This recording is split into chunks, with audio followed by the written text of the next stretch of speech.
All right, welcome to the deep dive. Today we're plunging into a really interesting stack of sources all about transforming your life through prayer. Yeah, and it's maybe not what you immediately think. These materials go pretty deep. Exactly. They frame it less like a religious chore and more like this intimate conversation. Some even call it the breath of the soul. And our goal here is to, quickly pull out the core ideas. What is prayer, really, according to these texts? And how is it supposed to actually change things in your life? We'll try to get to the practical stuff, too. Okay, let's unpack that first bit. What is prayer? These sources seem keen to move past the idea of it being just, well, asking for things. Definitely. They hammer home this idea of communion, communication, fellowship with God. It's fundamentally about a relationship. A relationship, not a transaction, like putting coins in a cosmic vending machine. Right. And they bring up Jesus's teachings, emphasizing sincerity, praying privately, not for show. It's about an intimate encounter, not just rattling off words. So genuine connection over just like performing rituals. What about that idea of praying without ceasing? That sounds intense. Well, the sources suggest it's less about nonstop talking and more about a continuous heart attitude, a kind of constant awareness of God throughout your day. Okay, like an open channel. So how does maintaining that posture actually lead to transformation? They talk about inner changes first, right? Yeah, inner transformation is big. They mention finding a peace that goes beyond understanding, like a deep calm, even when things are chaotic. A peace that isn't just based on circumstances. Makes sense. What else? Divine wisdom is another one. Needing guidance for life's choices. The idea you ask God directly. And strength against temptation comes up too, praying to stay grounded. And humility, confession.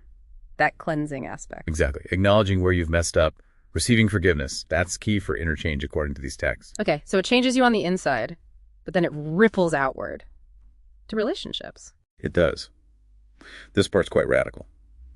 Prayer is presented as fostering love, compassion, even forgiveness for enemies. Praying for enemies. That's a tough one, but potentially transformative, I guess. The idea is it can soften your heart, change your perspective towards them.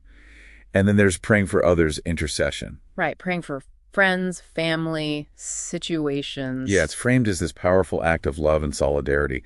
Believing your prayers can actually make a difference for them. Which leads to the third type of transformation. They mention God actually stepping in, changing situations.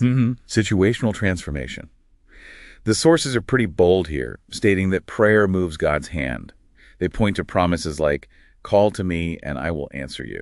But there's a catch, isn't there? Something about faith. Absolutely critical. Yeah. It's not just asking, but asking, believing you'll receive. That element of faith is stressed.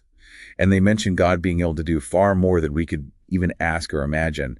Prayer sort of unlocks that potential. Wow. Okay, so that's the what and why. But how? Practically, how do you build this kind of prayer life? Consistency seems important. Super important. Setting aside dedicated time and maybe a specific place, that secret closet idea again.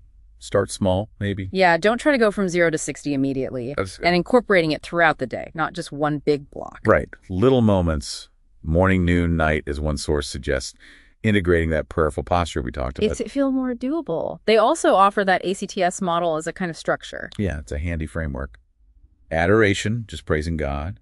C, confession. T, thanksgiving, being grateful. And S, supplication, which is asking for your needs and for others. So it helps make sure prayer isn't just the S part, the asking. Exactly. It creates balance. Okay, but what about the struggles, distractions, doubt, when it feels like prayers aren't answered? They acknowledge those. For distraction, just gently refocus. For doubt, lean into the idea that things are possible with God. Feeling unworthy, approach based on grace, not your own merit. And unanswered prayers, that's a big one for people. The guidance there is to trust God's wider perspective, his timing and his will. Sometimes the answer is no, or wait for reasons we don't see yet. Trusting the process, essentially. One last connection they make is between prayer and scripture. Yeah, a strong link. Scripture informs, prayer gives you words, promises, understanding of God. And prayer helps you understand scripture better, like asking for illumination. Kind of a two-way street, like praying the scriptures itself. Right, turning scripture into a personal conversation. So wrapping this up, transforming your life through prayer based on these sources is really about deepening that connection, that relationship. Exactly. It's a journey towards closeness with God, which brings the peace, wisdom, strength, and opens the door to seeing him work. And here's a final thought to leave you with, drawn from the material. There's this promise that as you draw near to God, He draws near to you. Maybe that closeness is the core transformation, the thing that changes everything else, and maybe even equips you to help transform things for others too. Definitely sounds like a journey worth exploring.